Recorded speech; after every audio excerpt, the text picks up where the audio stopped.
She pushed the cleaning cart down the 41st floor hallway of Pierce and Gaines Tower in Atlanta at 1147 on a Wednesday night, 67 years old, navy blue uniform, name badge on her chest that read, Ruth, no last name. She stopped in front of a glass door. The CEO's office, walnut desk, family photos lined up on the shelf behind it. She looked through the glass at one of those photos. She was in it. She did not open the door. She had stood in front of this door every night for 3 years. Not once did she turn the handle. Not because she did not have the right. Because she was afraid that if she opened it, her son would tell her to go home. And she was not ready to leave. Derek Tarvon Gaines was 42 years old, CEO and co-founder of Pierce and Gaines Capital, a real estate investment firm headquartered on the 41st floor of the building that carried his name. Net worth $1.2 billion, Forbes 400. His signature was on contracts that moved entire city blocks from one owner to another. His days began at 7 in the morning, and they did not pause. A strategy meeting at 7:15, and a portfolio review at 8:30, and a conference call with investors in London at 9, and a lunch meeting downtown at noon, and a second call with a development partner in Dallas at 2, and a site visit in Midtown at 4, and a dinner with the board at 7, and emails in the back seat of his car on the way home at 9. Every day built the same way, every hour accounted for. Every minute assigned to something that produced a return. He earned $4.8 million a year before bonuses. He lived in a penthouse in Buckhead that cost $3.2 million and had a view of the city skyline that he saw for approximately 11 minutes each morning while drinking coffee and reviewing his calendar. He drove a Porsche Taycan, charcoal.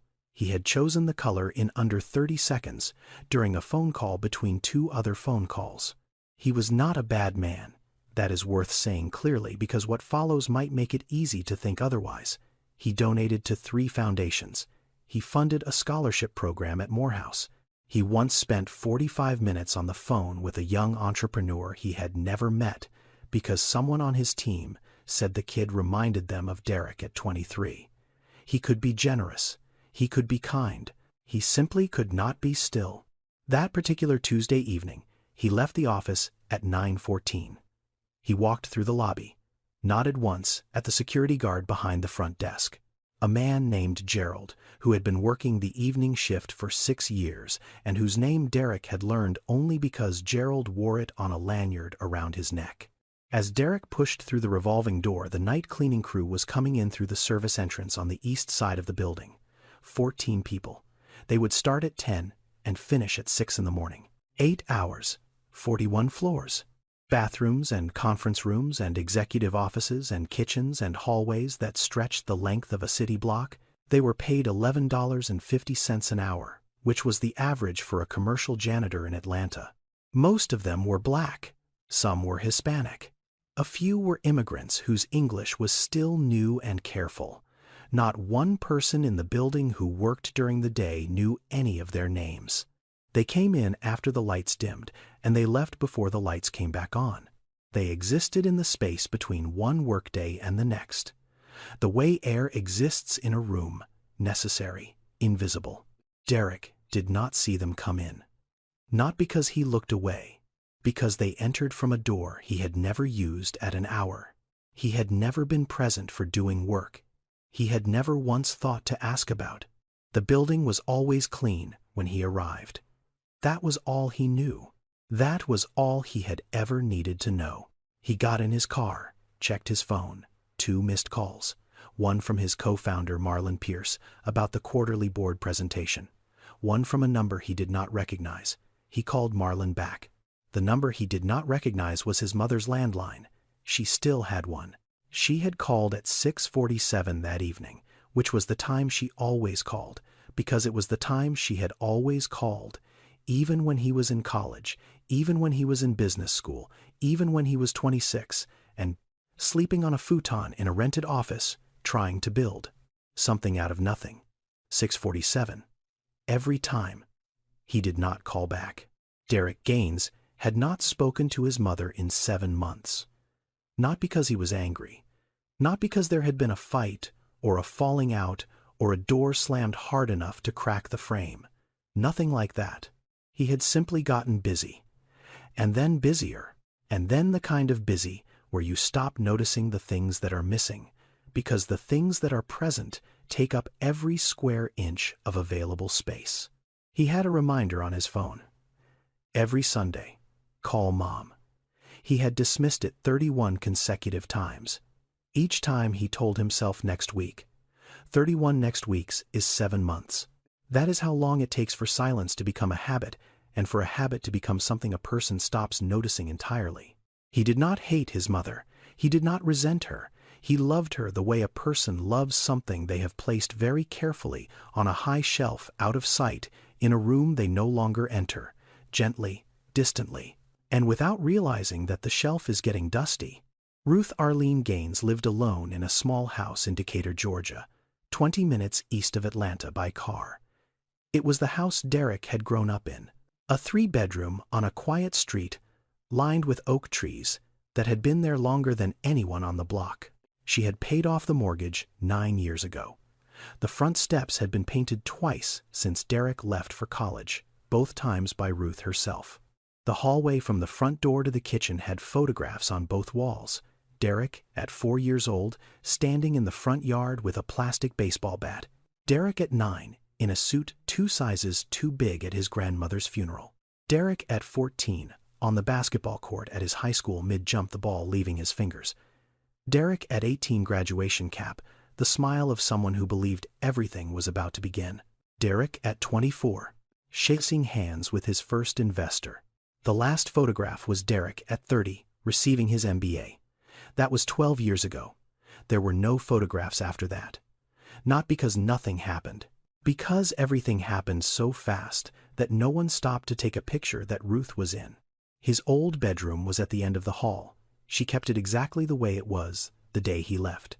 Single bed, Michael Jordan poster above the headboard, a stack of textbooks on the desk, a pair of sneakers in the closet that no longer fit anyone. She changed the sheets once a month. She did not know why. He was not coming to sleep in them. But the act of pulling the fitted sheet tight over the corners and smoothing the pillowcase flat was something her hands knew how to do for him.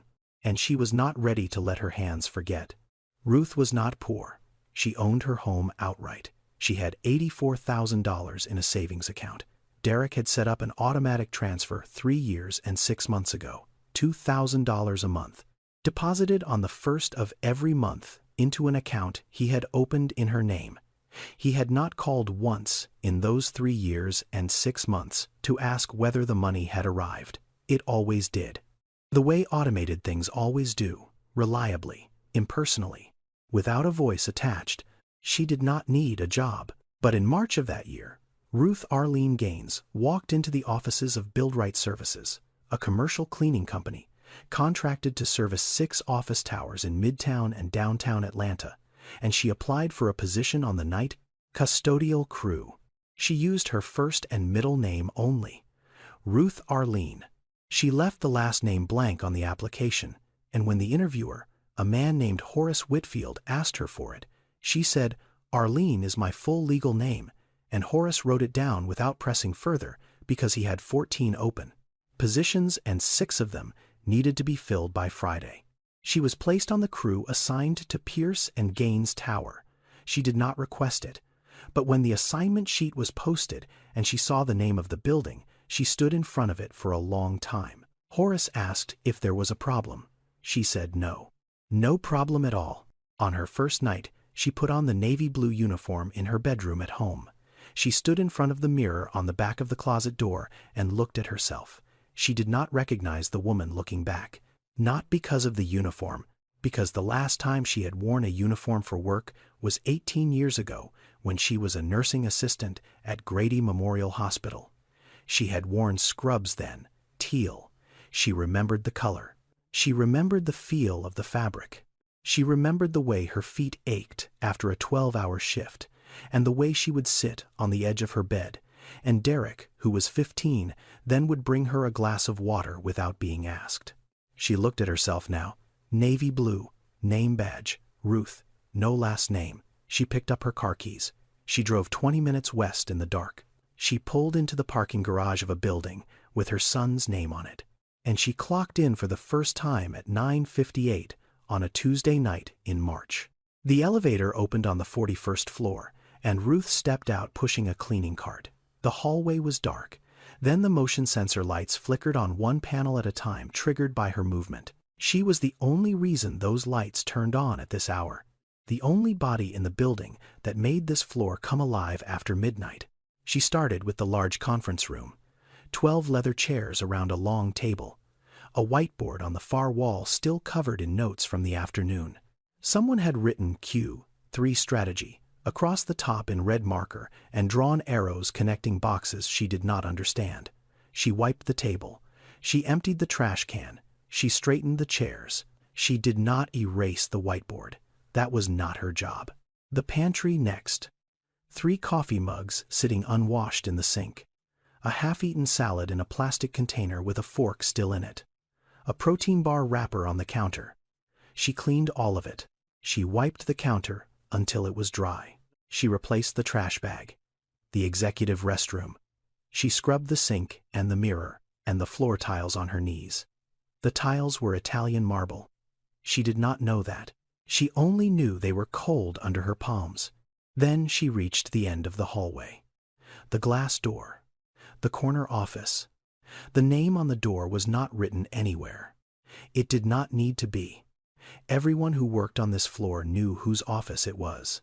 She looked through the glass, walnut desk, bookshelves behind it, a row of photographs on the shelf, Derek shaking hands with the governor of Georgia, Derek on the cover of a business magazine, Derek at a podium giving a speech, and in the far corner of the shelf, smaller than the others in a simple black frame, a photograph of a woman holding a boy. The boy was 3 years old. The woman was smiling. That photograph was the smallest one on the shelf, but it was there. She opened the door. She emptied the trash can. A protein bar wrapper, a crumpled sticky note, a business card from someone whose name she did not recognize. She wiped the desk. She vacuumed the rug. She cleaned the way she had cleaned everything in her life, thoroughly, without rushing, without complaints. She reached into the trash can one more time. A piece of paper she had missed. A yellow sticky note crumpled into a ball. She smoothed it open. Handwriting. She recognized it immediately.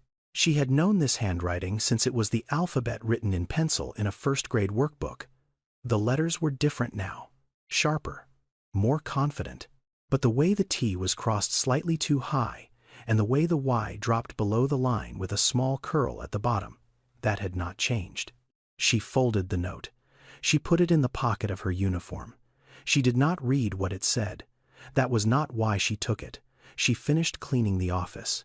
She turned off the light. She closed the glass door behind her. She had not come here to be sad.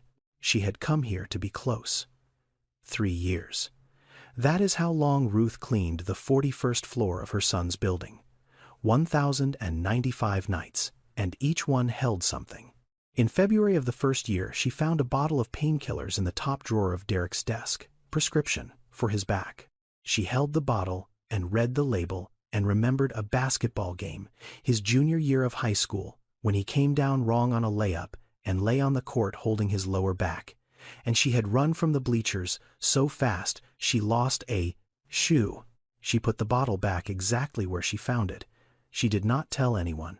In June of the first year, Derek stayed late, past 11. Ruth heard his voice from the hallway while she was cleaning the conference room 2 doors down. He was on the phone. His voice was tired and sharp at the edges. The voice of a man who had been holding something together all day and was running out of grip. She stood in the hallway with her cart. She did not go in. She stood there and listened to her son sound exhausted, and she could not hold him. In November of the first year, her colleague, Yolanda Baptiste, 54, born in Kingston, Jamaica, 11 years cleaning office buildings in Atlanta, asked Ruth a question during their break in the basement lounge. She said, "Ruth, why are you doing this job at your age?" Ruth said, "I need the work." Yolanda looked at her for a long moment. She said, "No, you do not need work. You need a reason to leave your house every night." Ruth did not answer. Yolanda did not ask again. In the second year, Ruth began doing small things in Derek's office that no one would notice. She lined up the books on his shelf so their spines were even. She replaced his trash bag before it was full. She wiped the coffee ring on his desk more carefully than she wiped any other surface in the building. She adjusted the angle of the photograph on the shelf, the one with the woman and the boy, so it faced the desk more directly. Small things? The kind of care that leaves no fingerprint. Derek never noticed. He never wondered who did it. That was the point. In the second year, on a Thursday night in October, Ruth's back gave out on the 30th floor. She had been pulling a heavy trash bin across the hallway, and something seized in her lower spine. She sat down on the floor. She leaned against the wall. She breathed. She was 68 years old, and her body was not 68 the way she needed it to be. Commercial janitors in the United States have one of the highest rates of musculoskeletal injury among all service workers. The average age of a janitor in this country is 46, but the number of cleaning workers over 60 has been climbing for years because pensions are disappearing and Social Security does not stretch the way it used to, and the work does not care how old you are. It only cares whether you show up. Ruth did not belong to that group. She had savings. She had a home. She had a son who deposited $2,000 into her account every month without calling. But sitting on that floor at 2 in the morning with her back locked and the fluorescent lights buzzing above her, she was living their reality, every hour of it. She looked up at the ceiling. She wondered if her son knew how many conference rooms were on the 30th floor. She was certain he did not. In the third year, Derek began arriving earlier, 6:30 in the morning sometimes. The gap between his arrival and Ruth's departure shrank to less than an hour. Some mornings she had not finished the 41st floor when she heard the elevator chime down the hall. She would leave her cart in the supply closet and take the stairs. 41 flights down in shoes that were not made for stairs. She moved quickly, quietly. The way a person moves when being seen is not an option. One morning, she was still in the hallway when the elevator doors opened at the far end. She turned the corner just in time. She heard his footsteps on the marble. She pressed her back against the wall of the stairwell and held her breath. The closest they had been in 3 years, one wall between them, 1,095 nights. She had passed his office door 1,095 times. She never knocked, not once. What most people did not see about Derek Gaines was this. He was losing. Not publicly. Not yet. But the kind of losing that happens inside a building before it shows on the outside. Pierce and Gaines Capital had just lost a $200 million development deal in Midtown. The land parcel they had been negotiating for 14 months went to a competing firm in Chicago. The call came on a Thursday afternoon. Derek sat in his office and listened to his lawyer explain the terms of withdrawal, and he did not say a word for 40 seconds after the call ended. He just sat there, looking at the skyline through the window like it had changed shape. His co-founder, Marlon Pierce, had started having private conversations with 2 board members about restructuring the partnership. Derek knew because his assistant had seen the calendar invites. Meetings Derek was not invited to. Lunches at restaurants Marlon only went to when he wanted distance from the office, the kind of distance that comes before a decision. Derek was not sleeping well. 4 hours most nights, sometimes 3. He drank 4 cups of coffee a day, black, no sugar. The first one at 6:45 before he left the penthouse. The last one at 4 in the afternoon, standing in the pantry on the 41st floor, staring at the espresso machine while it worked. He had started seeing a doctor for stomach pain. The doctor said it was stress. The doctor said to rest. Derek nodded and went back to the office. He was carrying the company the way a person carries something too heavy for one set of hands. Not because no one else could help, because he had stopped believing anyone else would carry it right. That is what happens when you build something from nothing. You never fully trust that it can stand without you holding it up. So you hold it, and you hold it, and you do not put it down because putting it down feels like letting go. And letting go feels like the version of yourself that slept on a futon and ate ramen out of a pot in a rented office was right all along, that you were never supposed to make it this far. He was 42 years old, and he was tired in a way that sleep could not fix. Tired in the bones. Tired in the part of a person that is supposed to remember why they started. And somewhere in the middle of all of that, buried under the meetings, and the calls, and the board pressure, and the stomach pain, and the coffee, and the silence of a penthouse that was too large for one person, there was a reminder on his phone. Every Sunday at 11 in the morning. 2 words. Call Mom. He had dismissed it 31 times in a row. Not angrily, not deliberately. The way you dismiss a notification when your hands are full and you tell yourself you will come back to it. Except you do not come back. And the next Sunday, it appears again. And you dismiss it again. And after enough Sundays, the act of dismissing it becomes automatic. The thumb moves before the thought forms. 31 Sundays. 7 months. He remembered the last time he spoke to her. He was at Hartsfield-Jackson Gate B-17, waiting for a flight to Dallas. She had called at 6:47. He picked up on the 4th ring. The call lasted 4 minutes. She asked if he was eating enough. He said, "Yes, ma'am." She asked about the weather in Atlanta. He said it was fine. He told her he had a flight in 20 minutes. She was quiet for a moment, the kind of quiet that is not empty. The kind that is full of all the things a person has decided not to say. Then she said, "I am glad you are doing well." He said, "Thank you, Mama, I will call you next week." He did not call the next week, or the week after, or any of the 31 weeks that followed. He did not know what that sentence meant. "I am glad you are doing well." He heard it as a pleasantry, a closing line, the kind of thing mothers say at the end of a phone call. He did not hear what was underneath it. That she had not seen him in over a year. That she was sitting in a house full of his photographs, and none of his presence. That she had spent the last 3 minutes listening to his voice the way a person listens to music they have missed. Not for the words, for the sound. He was not a bad son. He was a missing one. And there is a difference between those two things that matters more than most people realize. A bad son knows he is causing harm and chooses it anyway. A missing son does not know he is gone. He thinks he is still there because the automatic deposit goes through on the 1st of every month, and the reminder is still on his phone, and the love is still somewhere inside him, folded up and stored in a drawer he will open when things slow down. Except things do not slow down. They only move faster, and the drawer stays closed. Every evening, Derek left the building at 9. Every evening, Ruth arrived at 10. 1 hour. That was the distance between them. 1 hour and 41 flights of stairs. Yolanda Baptiste had been cleaning office buildings in Atlanta for 11 years. She was 54 years old. Born in Kingston, Jamaica, came to the United States at 31 with a nursing certificate that no hospital in Georgia would accept without additional coursework she could not afford. So she cleaned. First a hotel in College Park, then a medical office in Decatur, then commercial buildings in Midtown through Build Right Services. 11 years of lobbies and restrooms and conference rooms and elevator banks. She had cleaned places where people made more money in an hour than she made in a month. She did not think about that anymore. She had stopped thinking about it around year 4, when the math became too exhausting to keep carrying. She noticed Ruth the first week. Not because Ruth said anything unusual.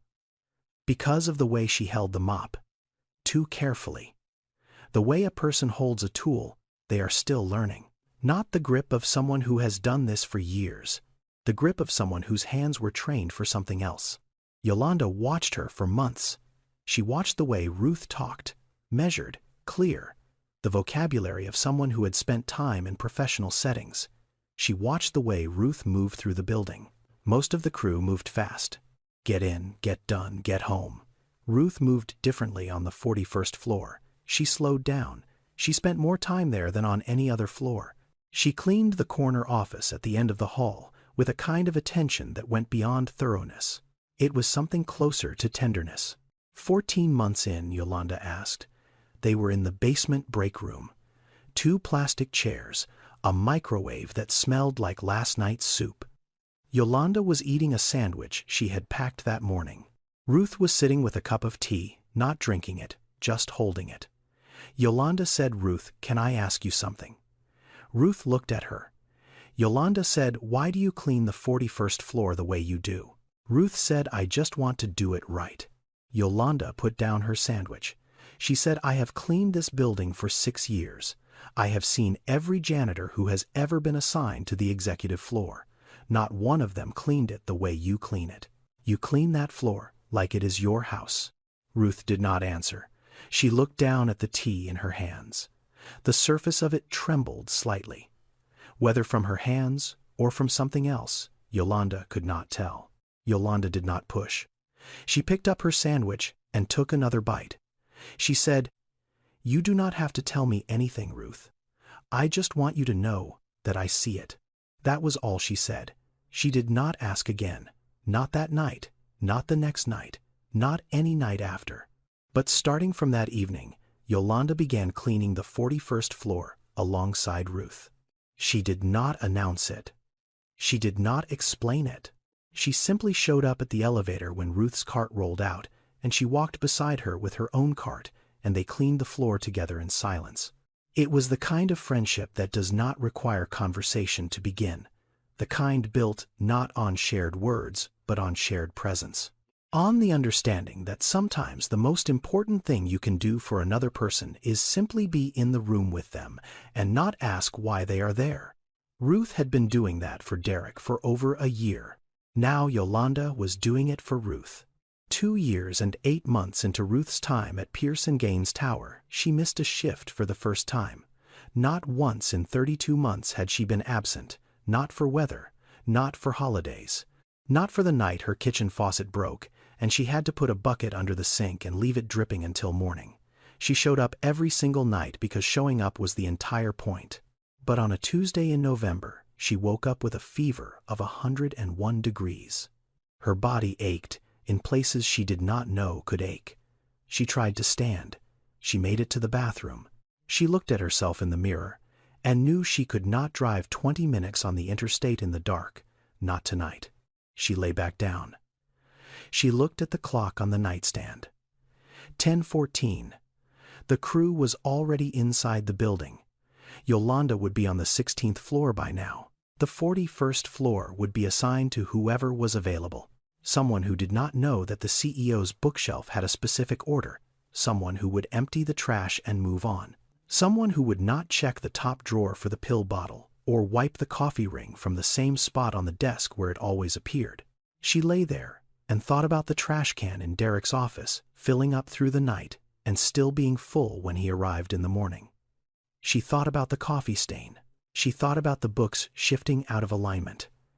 These were small things. They should not have mattered. But they mattered to her the way only invisible things can matter to the person who has made them invisible on purpose. She closed her eyes. The fever made the room soft at the edges. She slept. The next morning, Derek walked into his office at 7:22. He sat down. He opened his laptop. He looked up. Something was different. He could not name it. The trash can was fuller than usual. The desk had a faint ring near the left edge where his coffee mug sat every afternoon. The books on the shelf behind him were slightly uneven, one spine tilted to the right. He did not think my office was not cleaned properly. He thought something feels off. The way a person notices a change in temperature before they notice the window is open. He picked up his phone and called building management. He said, "My office was not cleaned last night. Can you make sure that does not happen again?" The building manager apologized, said he would follow up with the cleaning contractor. Derek said thank you and hung up. He forgot about it within 5 minutes. He had a call at 7:45. He did not know that the reason his office was not cleaned was that his mother was lying in a bed in Decatur with a fever thinking about his trash can.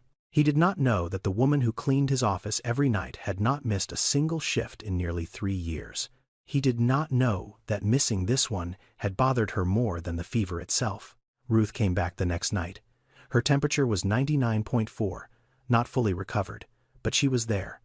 She cleaned the 41st floor the way she always cleaned it, carefully, completely, without anyone knowing she had ever been gone. 3 weeks after Ruth's absence, Derek stayed in his office past midnight for the first time in 2 years. A deal had resurfaced. An investor group in Seoul wanted to discuss terms. The call was scheduled for 1 in the morning Atlanta time. His assistant had offered to set up a conference line from the penthouse. Derek said no. He would stay at the office. He wanted the files in front of him. He wanted the whiteboard. He wanted to be in the room where he did his thinking. At 11:30, he was sitting at his desk, reviewing projections, when he heard something in the hallway. A sound he had never heard before in this building at this hour. The soft squeak of rubber wheels on marble, the faint clatter of spray bottles in a plastic caddy, the sound of someone working. He looked up from his screen. Through the glass wall of his office down the hallway, he saw a figure, a woman, pushing a cleaning cart toward the elevator at the far end of the floor. Her back was to him. Navy blue uniform, short gray hair. She moved at a steady pace, not fast, not slow. The pace of someone who knew exactly where they were going and had been going there for a long time. He watched her for maybe 4 seconds, 5 at most. Then the elevator doors opened and she stepped inside, and the doors closed and the hallway was empty again. Derek sat still. Something had moved through him. Not recognition. Something before recognition. The way your body remembers a smell before your mind can name it. The way your chest tightens when a song plays that you have not heard in years and you cannot remember the title, but your hands remember the feeling of hearing it. It was in the walk. Something about the way she carried herself. The angle of her shoulders. The particular steadiness of her stride. It was familiar in a way that lived below language, below thought. In the place where the body stores the people it has loved the longest. He shook his head slightly. He looked back at his screen. The numbers were still there. The call was in 90 minutes. He had work to do. The next morning, he called his assistant into his office.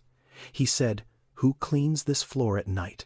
His assistant said, "The cleaning company, sir, Build Right Services. They have had the contract for 5 years." Derek said, "Do you know who specifically cleans this floor?" His assistant said, "No, sir. I have never been here at night." Derek nodded. He said, "Never mind." He waved his hand. His assistant left. He did not think about it again that day, or the day after. But the feeling did not leave. It sat in a place he could not reach. The way a melody sits in the back of your mind when you cannot remember the song, but your body hums it anyway. It remembers before you do. It always does. Horace Whitfield called Ruth into the break room on a Thursday night in September. The break room was in the basement. 2 plastic chairs, a microwave from a decade ago with a cracked handle that no one had replaced. A row of metal lockers along the wall, most of them dented at the corners. A bulletin board above the microwave with the shift schedule pinned to it and a laminated sheet of OSHA safety guidelines that had started to yellow at the edges. Horace was 61 years old, former Army. 14 years managing night custodial crews for Build Right Services across 3 buildings in Midtown Atlanta. He had hired hundreds of people in that time. He had watched most of them leave. Some lasted a few weeks. Some lasted a few months. The ones who stayed longer than a year were either desperate for the paycheck or carrying something they needed the work to hold in place. Build Right Services was what is known in the industry as a third-party facilities contractor. The building did not hire its janitors. The building hired Build Right. Build Right hired the janitors. This meant that every person on the night crew technically worked for a company that most tenants of the building had never heard of. They wore Build Right badges. They were paid by Build Right. They received no benefits from the building and no health care from Build Right. If they were injured, the claim went to Build Right's insurance, not the building's. If they were fired, the building did not notice. Someone new showed up the next night and the floors were still clean in the morning. That was the system. The people inside it were replaceable by design. Their labor was visible. They were not. Horace sat down across from Ruth. He said, "Ruth, you are 67 years old." She said, "I am aware of that." He said, "I have been watching you on the upper floors. You are working 41 levels every night. That is a lot of ground for anyone, let alone someone your age. I can reassign you to floors 1 through 20. Same hours, same pay. Less strain. Ruth looked at him. She said, I am fine, Horace. I can handle it. He looked back at her. He did not argue. But something in his eyes stayed a beat longer than the conversation required. Horace had been doing this for 14 years. He knew when a person was working this job because they needed the $11.50 an hour, and he knew when a person was working this job for a reason that had nothing to do with money. Ruth was the second kind. He had known that since her first month. The way she moved through the building. The way she treated the 41st floor differently from every other floor she cleaned. The way she never complained and never took a sick day and never once asked to switch assignments. He did not ask her why. He had learned a long time ago that every person on his crew carried a story. Some of them had come from other countries. Some of them had lost jobs that paid 5 times what this one did. Some of them were hiding from situations that were none of his business. His job was not to open those stories. His job was to make sure people were safe while they were living inside them. He said, Ruth, you are better than anyone I have ever had on the executive floors. You clean that place like you know every single person who sits in every single room. Ruth stood up. She picked up her gloves from the table. She said, Thank you, Horace. I would like to keep my assignment. He nodded once. She walked out. He sat in the plastic chair for another moment, looking at the door she had just closed behind her. He did not know what her story was, but he knew it was there. The way you know a room has a window, even before you open the curtain. The light gets in through the edges. On a Sunday evening in October, Derek Gaines sat on the couch in his penthouse in Buckhead. It was 8:47. The television was on, but he was not watching it. His phone was in his hand. His mother's number was on the screen. His thumb was resting on the call button. He did not press it. He had picked up the phone 4 times that evening. Each time he opened her contact. Each time he looked at the number. Each time he put the phone down, not because he was busy, not because he forgot, because he knew what would happen if he called. She would answer on the second ring the way she always did. She would say his name the way she always said it, with the particular warmth that made it sound like the word itself was something she had been keeping safe for him. And then at some point during the conversation she would ask when he was coming to visit, and he would not have an answer. And the silence that followed that question would be worse than the silence of not calling at all. He was afraid of the guilt more than the distance, so he chose the distance. He put the phone down on the cushion beside him. He stared at the ceiling. The penthouse was quiet, the kind of quiet that fills a large space when there is only one person in it, and that person has stopped making noise. 12 miles east at that exact moment, Ruth Gaines stepped into the service elevator of Pierce and Gaines Tower. She was beginning her shift. She pressed the button for the 41st floor. The elevator hummed. She took her phone out of her pocket. The home screen lit up. The wallpaper was a photograph of Derek, taken at a family dinner 6 years ago. He was laughing at something she had said. She could not remember what it was anymore, but she remembered the laugh. She looked at the photograph for a moment. Then she put the phone back in her pocket. The elevator doors opened. She pushed her cart out into the dark hallway. 2 people thinking about each other at the same time. 12 miles apart, neither one speaking. Some distances are measured in miles. Some are measured in the words that no one says. Night 1091, 4 nights before the end. Ruth was cleaning the executive restroom on the 41st floor. The Italian marble, the same tiles she had scrubbed on her knees every night for nearly 3 years. She was working near the far wall where the floor met the base of the sink when her left foot slipped on the wet surface. Her shoe, the same pair she had been wearing since the beginning, the treads worn smooth from 1,000 nights of walking on polished stone, gave way beneath her. She went down hard. Her right hip hit the tile first, then her shoulder, then the side of her head grazed the edge of the sink cabinet. She lay on the floor. The fluorescent light above her buzzed. The ceiling tiles had a crack in the second row from the left that she had never noticed before. She noticed it now because she was looking up at it from the ground. She tried to push herself up. Her hips screamed. She stopped. She tried again. She got one hand flat on the floor and pressed. The pain ran from her hip to her ribs like something tearing. She stopped again. 10 minutes later, Yolanda found her. She had been cleaning the pantry down the hall and had come to check when Ruth did not appear at their usual meeting point by the elevator. She walked into the restroom and saw Ruth on the floor, one hand braced against the wall, trying to pull herself up by the paper towel dispenser. Yolanda said, "Ruth." Ruth said, "I am fine.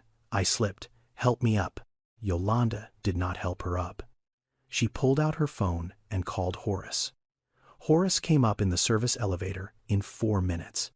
He looked at Ruth on the floor. He said he was calling an ambulance. Ruth said, "I do not need an ambulance. I just need to stand up." She said it the way a person says it when they have been handling pain alone for so long that they no longer recognize it as pain. They recognize it as another thing to get through. Horace called the ambulance anyway. Ruth refused to get in when it arrived. The paramedics checked her hip. They said it was likely a deep bruise, possibly a hairline fracture. They recommended an X-ray. She said no. They left. Horace sat Ruth down in the break room. He pulled out the incident report form. Every workplace in the United States is required by OSHA to document injuries that occur on the job. But in the commercial cleaning industry, particularly among outsourced crews, injuries are routinely underreported. Workers fear losing shifts. Workers fear being replaced. Workers on temporary contracts fear that a single incident report is the beginning of the end of their employment. Ruth was not afraid of losing her job. She was afraid of something else entirely. Horace worked through the form: name, date, time, location, nature of injury. He reached the line that read emergency contact. He looked at Ruth. She looked at the form. The line was blank. It had been blank when she filled out her original application 3 years ago. She had left it empty on purpose. Yolanda was standing near the lockers. She had not left the room. She said quietly, "Ruth, you have to let someone know." Ruth shook her head. Yolanda said, "Do you have children?"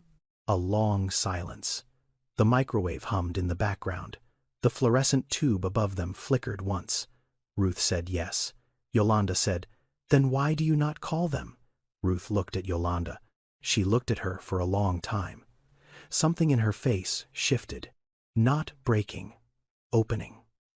The way a door opens when the person behind it has been leaning against it for years and finally steps back. She said, "Because my son owns this building." The room went completely still. Horace's pen stopped moving. Yolanda's hand, which had been resting on the locker door, dropped to her side. Neither of them spoke. The sentence sat in the air, the way a heavy object sits on a surface that was not built to hold it. You could feel the weight of it pressing down on everything in the room. Ruth did not say anything else. She did not explain. She did not cry.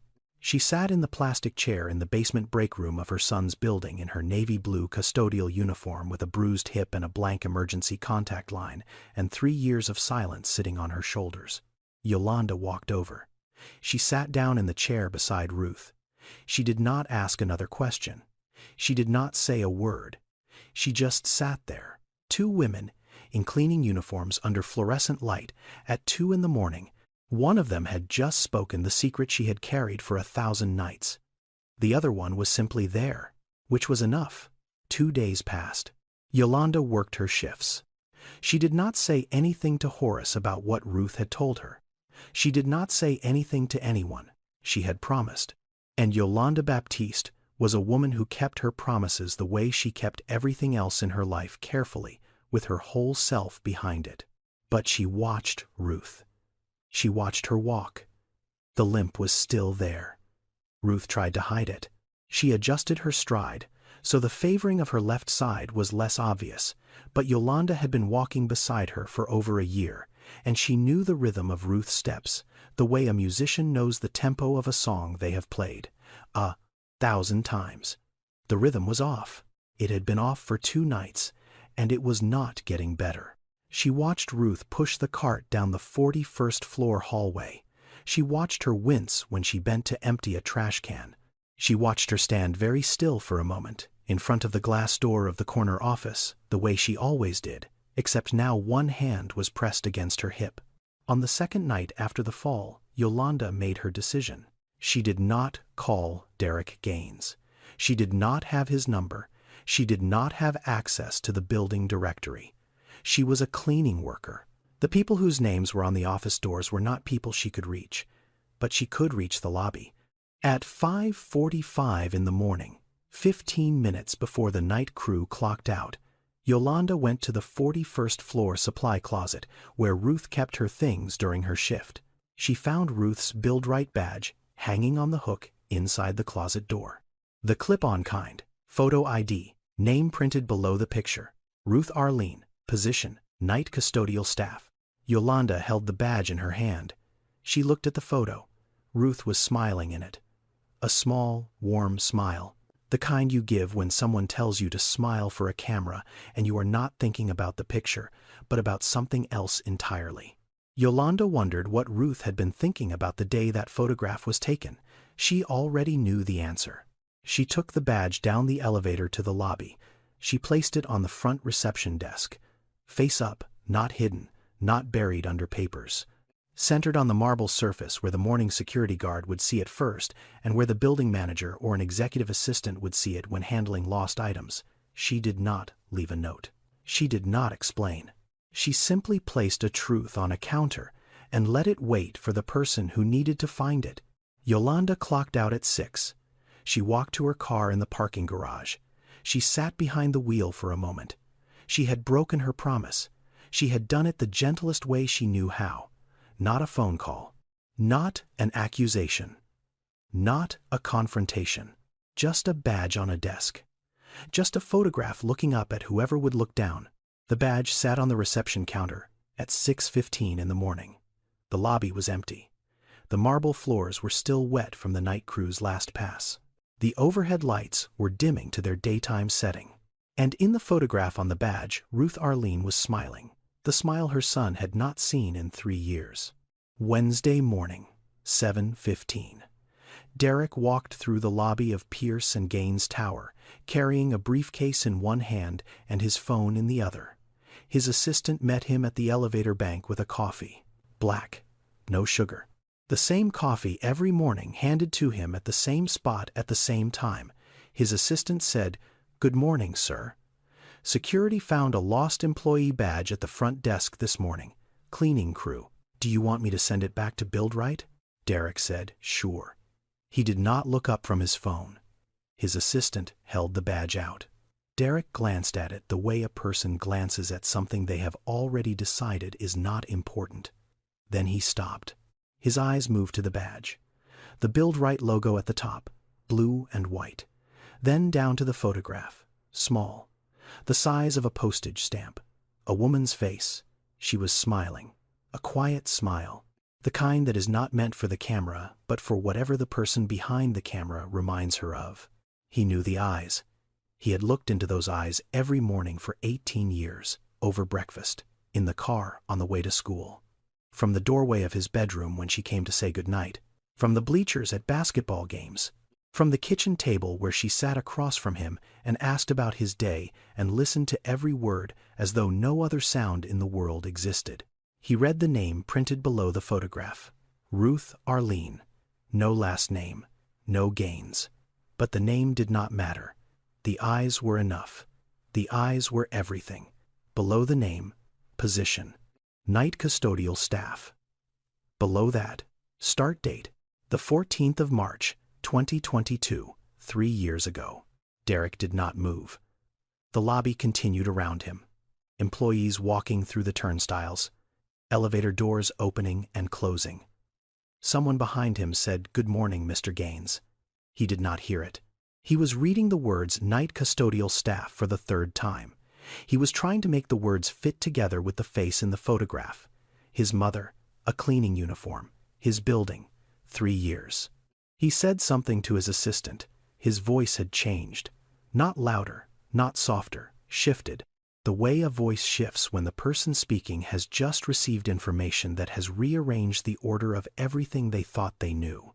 He said, "When does the night cleaning crew work?" His assistant said 10 p.m. to 6 a.m., sir. He said, "Every night." His assistant said, "Every night. 1,095 nights." His mother had been inside this building 1,095 nights. She had ridden the service elevator to the 41st floor. She had pushed a cleaning cart down the same hallway he walked every morning. She had opened the glass door to his office and emptied his trash and wiped his desk and straightened his books and vacuumed his floor. She had stood in front of his photographs and looked at his face the way she had always looked at his face, with the full and steady attention of a woman who had never stopped watching over him, not even when he stopped looking back. He had walked past her. He may have walked past her and not known it. Not once in 3 years had anyone told him her name. Not once had he asked.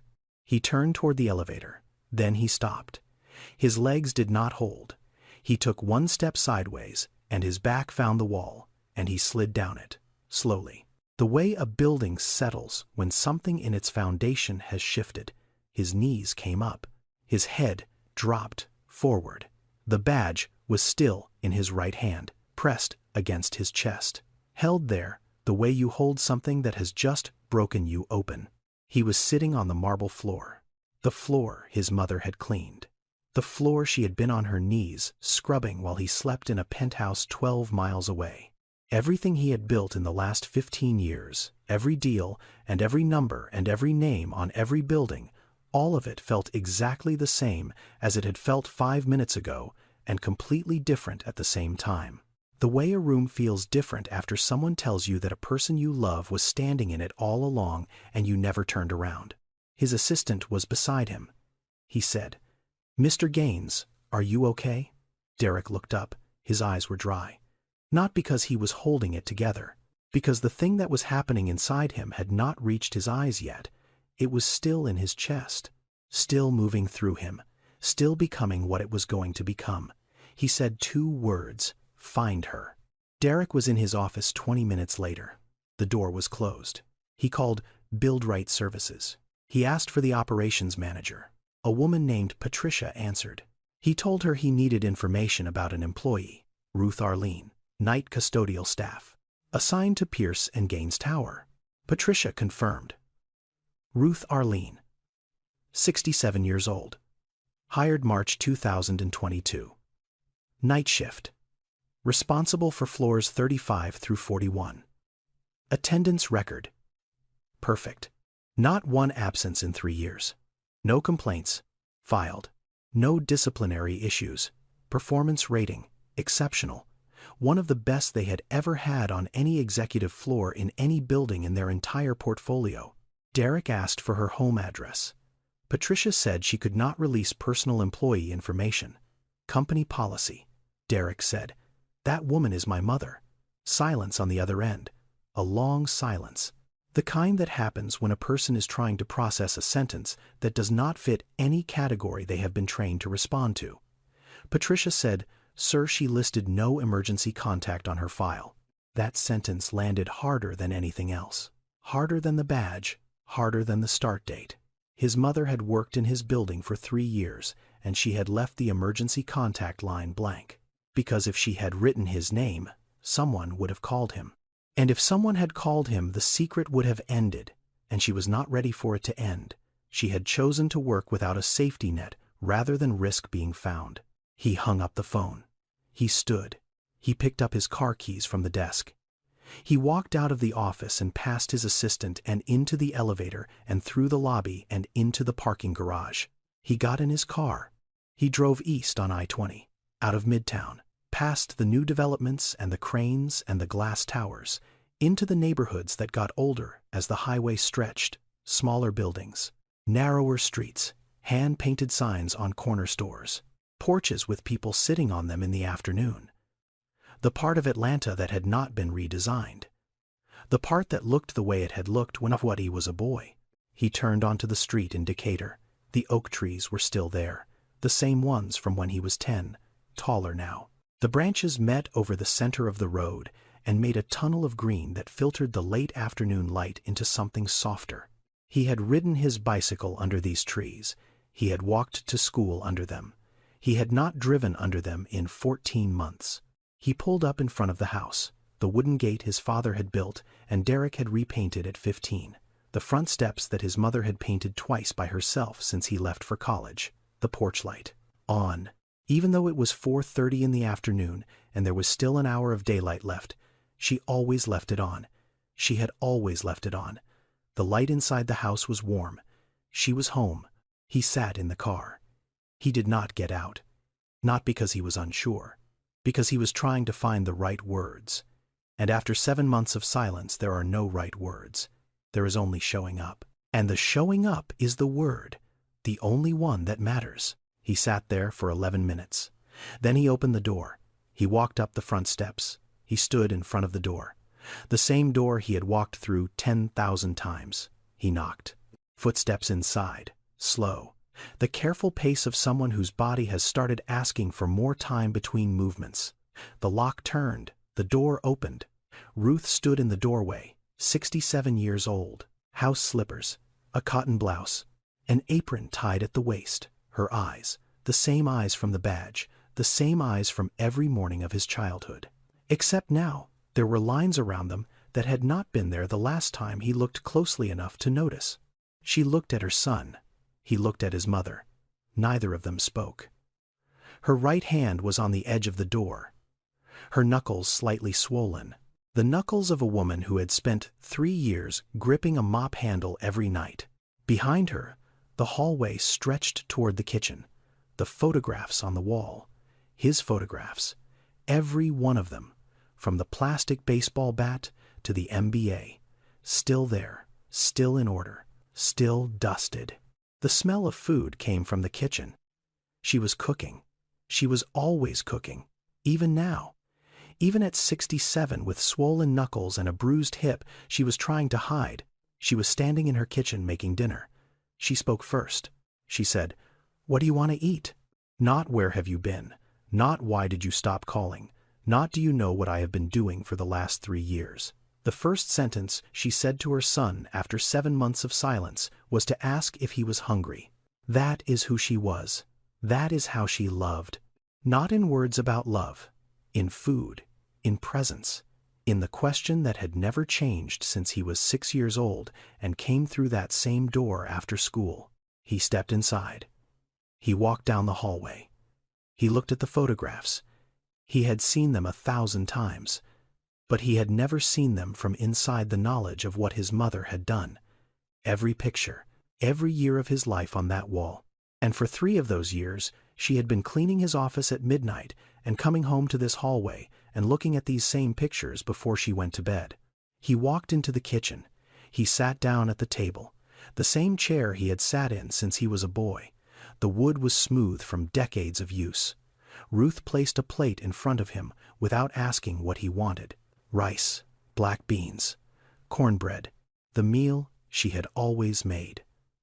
The meal that tasted like the kitchen in Decatur and nowhere else on the planet. He reached into his jacket pocket. He took out the badge. He placed it on the table, between the plate and the glass of water. Face up, the photograph, looking at the ceiling. Ruth looked down at it. She did not gasp. She did not reach for it. She did not look away. She looked at it the way a person looks at something they have been expecting. She had known this day would come. She just had not known it was today. Derek said, "Mama." He stopped. He said, 3 years. His voice broke on the word years. It cracked the way something cracks when it has been held too tightly for too long. He did not say anything else, because if he said one more word, the thing inside his chest would come loose, and he was not sure he could put it back together in front of her. Ruth looked at her son. She reached across the table. She placed her hand on top of his, her hand. The hand that had given injections to patients at Grady Memorial for 20 years. The hand that had packed his school lunches.